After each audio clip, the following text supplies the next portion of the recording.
Having projects like this allows the students to believe that anything can happen. When I used to walk by this school, I looked at what was going on in the street, and there were things that no kid should see. Many of our students have seen a lot of hardship in their time prior to coming to York Street or in our neighborhood.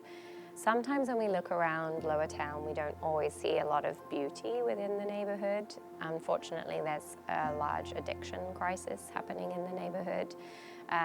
Many of our students don't have gardens, so they don't have like immediate access to planting things, to being outside, to being in nature.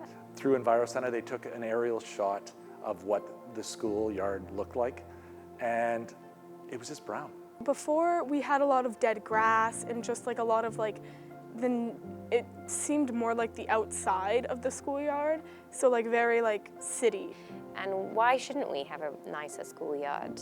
You know, you go into other greener spaces throughout the city that are well cared for and well looked for. I think it just gives you a sense of pride to have like a space that belongs to everyone and is kind of rich in nature.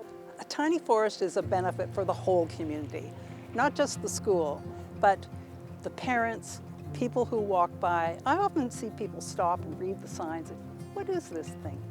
And I think that this one is an example that the idea will spread to other schools. And I'm hoping that in the future we will have connected tiny forests throughout Ottawa.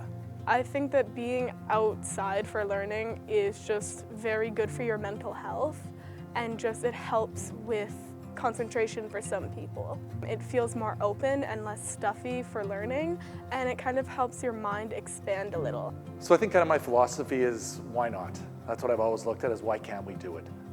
You know, what are the opportunities for the students, and how is this going to benefit our students? Sometimes when children are having a tough day, they go close to the tiny forest, and you can kind of see their eyes, you know, light up, and their smile of being able to see, you know, being part of nature right in the downtown core. I like the trees and I like animals when I'm outside. The tiny forest was a good improvement to the school. So the story about how the tiny forest came to be is quite interesting. So 3 years ago was our 100th year celebration, and it was delayed because of COVID, and we decided to have a barbecue outside. So we invited, you know, some dignitaries and different people in the school, and we were outside, and you know, there was music playing, and these two ladies walked up, and they're like, "Can I speak to you?" And I said, "Sure, no problem." And they're like, "Have you ever heard of a microforest or a tiny forest?" And I'm like, "No, can't say I have." And they said, "Well, would you ever want a tiny forest here?" And I said, "Well, let's find out more about it and see what we can do." So Joan and Joanna, those were their names, agreed to set up a meeting to find out more about the tiny forest. And you know, a couple of weeks later, we met, and the conversation began about potentially having a tiny forest. There was a consultation process where EnviroCentre came in, and the community was invited, and not just the parents of York Street, but all of the community members, and what their vision and dream was for the greening of the schoolyard and to have a tiny forest. I think this tiny forest will have a really big impact on the little kids who planted it, because they will have had, say they're here for 6 or 8 years, they will have had all that time to watch the forest grow, to care for it, to feel some ownership of it. And they will take that feeling with them and do similar things elsewhere.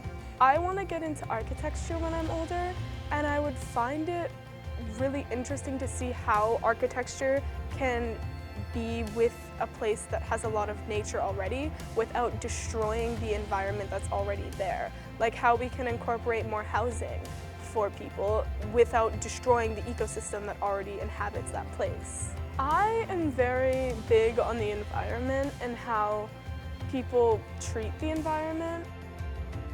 I think the tiny forest has brought nature into an area that really needs more nature developed in this space. For me personally, I find nature a really calming aspect of my life. So when I suffer with anxiety or with stress, being in nature is a way for me to calm down, and I would like to be able to pass that on to students. So we have like high levels of anxiety in the school, and within our community there's a lot of mental health.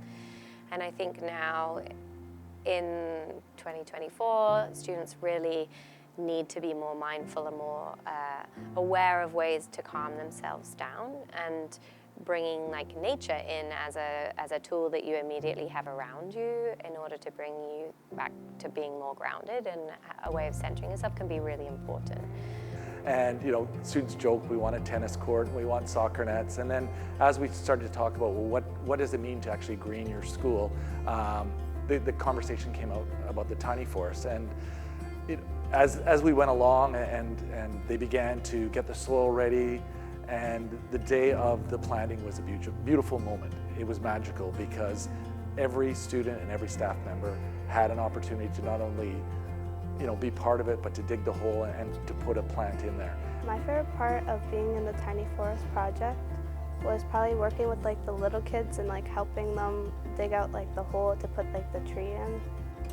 What I did with the Tiny Forest was planting shrubs and I think some trees.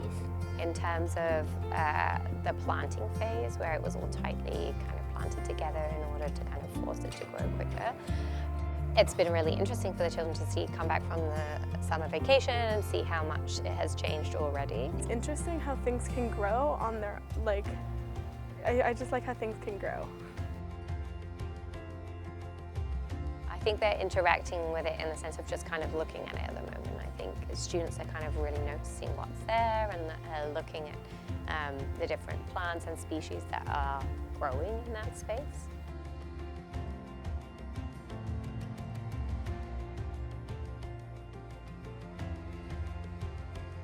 My favorite part about the Tiny Forest is how it incorporates many trees and plants into the schoolyard, kind of separating from the city and the school.